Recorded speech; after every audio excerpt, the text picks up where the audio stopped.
Hello, my name is Vishal Sonar and I'm here to talk about my NAT161 assignment, which is what is an exoplanet? Exoplanet hunting. So first of all, what is an exoplanet? An exoplanet is a planet that is not from our solar system. So basically what I mean is it's a planet that revolves around a star which is not from our solar system. In the next slide, we're going to talk about what are the two best methods to find an exoplanet. First one would be radial velocity method, second one would be transit method. In the next slide, we will talk about radial velocity method. In radial velocity method, it uses the Doppler effect. It means like when a planet is pulled towards its star because of gravity, it alters or it wobbles and turns into bit blue, and when it moves away, it turns into red. So by monitoring this wobble and altering of light shifts, we can understand or we can find the exoplanets.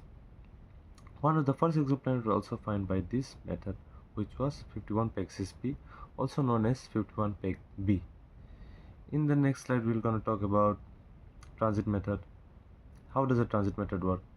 So, to find an exoplanet through this method, it has to be aligned with our point of view. The star has to be aligned in our point of view. This is its only limitation.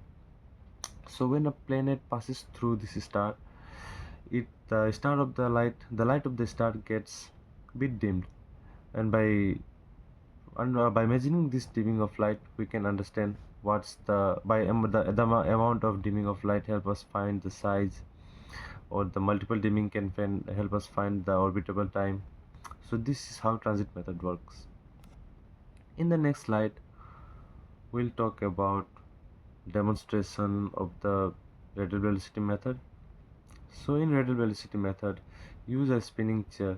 Sit on the spinning chair holding an object, and when you spin, and if you shift the weight a bit any direction, you will see yourself get wobbling. Just like this, the planet also wobbles when it moves around its star. So by measuring this wobble, or like when it's wobble, it's also when it get wobbles, it also forms a bit of a light due to Doppler effect, due to like the gravity pulling. It's like when it pulls towards them, it gets blue. When it pulls away from them, it gets pushed away from them, it gets red. So by measuring this light, we find exoplanet from radial velocity method, or we can demonstrate this at our home or anywhere you want. The second demonstration would be transit method. In transit method, just pass a light in a wall and pass an object through this light. When you see the dimming, you can understand by just like this. When a planet passes through a star, we can see dimming of light, and this dimming of light help us find exoplanets. And in the next slide, we'll talk about which method is better. It's a well-known fact that transit method is a much better method, as more than 4,000 of exoplanets has been found through this method, while only around 1,000 of planet has been found from radial velocity method. Transit method is also a bit cheaper, while the uh, radial velocity method is a bit costly because we have to use big telescopes for this method. Even NASA uses Kepler telescope to find uh, exoplanets from transit method.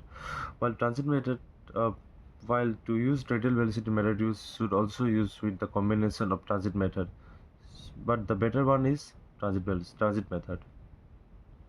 Thank you very much. This is all. Bye bye.